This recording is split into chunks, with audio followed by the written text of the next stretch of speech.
दोस्तों, आपने हाल ही में देखा था कि बांग्लादेश में 5 अगस्त 2024 को शेख हसीना जो बांग्लादेश की प्रधानमंत्री थी, उनका तख्ता पलट हो गया, यानी कू हो गया।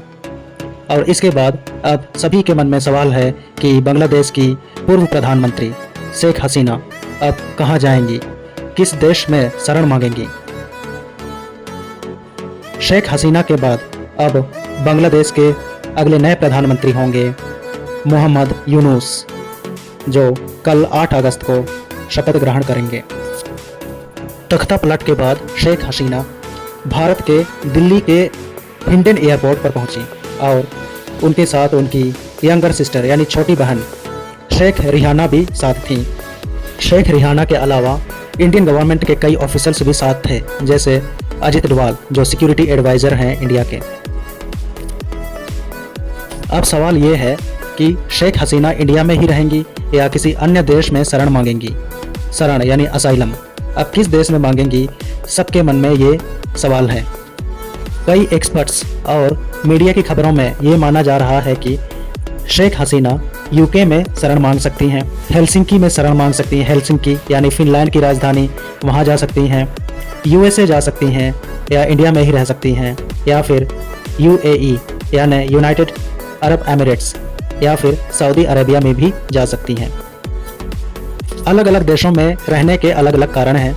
जैसे अगर हम यूके की बात करें तो यूके में शेख हसीना की छोटी बहन शेख रिहाना की बेटी टुलिप सिद्दीक संसद हैं, लेबर पार्टी से संसद हैं।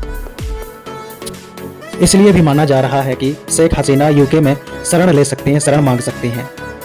लेकिन यूके गवर्नमेंट के अलग ही तर्क हैं। कई एक्सपर्ट मान रहे हैं कि यूके की गवर्नमेंट ने पहले ही संकेत दे दिया है कि यूके गवर्नमेंट शेख हसीना को शरण नहीं दे सकती हैं, क्योंकि UK government Bangladesh national party से सिंपैथी रखती है, जो बांग्लादेश में एक अपोजिशन पार्टी है। यूके शेख हसीना पर ह्यूमन राइट्स के वायलेशन का भी चार्ज लगा सकता है। तो ये तमाम सारे रीजन्स हैं जिसके चलते यह संकेत जताया जा रहा है, यह कहा जा रहा है कि यूके गवर्नमेंट शेख हसीना को शरण नहीं दे सकता है। लेकिन दूसरी ओर पास्ट में कई ऐसी घटनाएं हुई हैं जिसमें यूके ने पाकिस्तान के कई नेताओं को, जिनको एग्जाइल किया गया था, जिनको देश निकाला किया गया था, जैसे नवाज शरीफ, बेनज़ीर भुट्टो और तारिक रहमान, इन सारे नेताओं को यूके में शरण दिया गया था। लेकिन यूके गवर्नमेंट के कई ऑफिसर्स ने अपने प्रेस स्टेटमेंट वगैरह में ये भी संकेत दिया है कि शेख हसीना को वहीं जाना चाहिए, इंडिया में शरण लेना चाहिए, क्योंकि इंडिया एक सेफ़ कंट्री है और कोई भी व्यक्ति जब किसी सेफ़ कंट्री में पहुंचता है पहली बार, तो उसी कंट्री में उसको शरण दिया जाना चाहिए। इस तरह के संकेत भी यूके गवर्नमेंट की तरफ से मिल रहे हैं। दूसरा इम्पोर्टेंट देश जहां शेख हसीना शरण की मांग कर सकती हैं, असाइलम मांग सकती हैं, वो है फिनलैंड। फिनलैंड की राजधानी है हेलसिंकी। हेलसिंकी में शेख हसीना का बेटा रदवान मुजीब सिद्दीक बॉबी रहता है। तो इस दृष्टिकोण से भी ये कयास लगाया जा रहा है कि शेख हसीना हेलसिंकी से भी शरण मांग सकती हैं। दूसरा इम्पोर्टेंट कंट्री है यूएस। यूएस का एक स्टेट है वर्जीनिया। वर्जीनिया में शेख हसीना का बेटा सजीब वाजिद जोए रहता है। तो कई लोग ये भी मान रहे हैं, कई एक्सपर्ट्स मान रहे हैं कि वर्जीनिया जो यूएसए में है वहाँ से भी शरण मांग सकती हैं शेख हसीना, यानी यूएस में भी शरण ले सकती हैं शेख हसीना। फिर कयास लगाया जा रहा है कि यूएई और सऊदी अरेबिया, इन कंट्रीज़ में भी शरण ले सकती हैं, क्योंकि यहाँ पे भी शेख हसीना के कई क्लोज रिलेटिव्स रहते हैं। तो यहाँ से भी सुरक्षा मांग सकती हैं और अंततः इंडिया से सुरक्षा मांग सकती हैं, क्योंकि इंडिया उसका फेवरेट प्लेस पहले से रहा है। बचपन में भी वो इंडिया में शरण ले चुकी हैं। और शेख हसीना की बेटी साइमा वाजिद ये न्यू दिल्ली में रहती है, जो WHO यानी वर्ल्ड हेल्थ ऑर्गेनाइजेशन में रीजनल डायरेक्टर के रूप में कार्य करती है। लेकिन इंडिया दूसरी तरफ दुविधा में भी रह सकता है कि बांग्लादेश की पूर्व प्रधानमंत्री शेख हसीना को शरण दे या फिर जो नई सरकार स्थापित होगी बांग्लादेश में उसके साथ अपना संबंध अच्छा बनाए।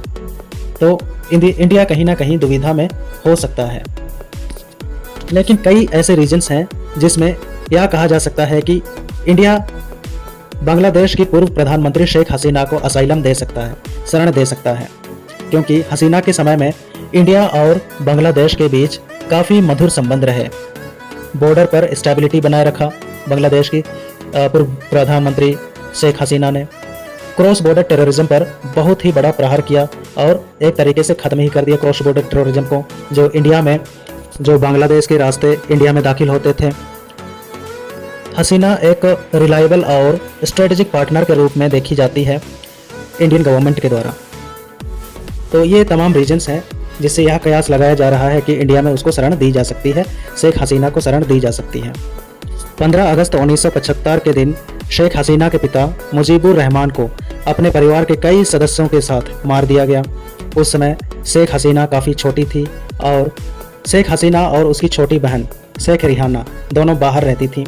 उन लोगों ने जब बांग्लादेश में तख्ता पलट हुआ तो वे इंडिया आई और इंडिया में शरण ले ली। इंडियन गवर्नमेंट ने उनको शरण दिया था, असाइलम प्रोवाइड किया था।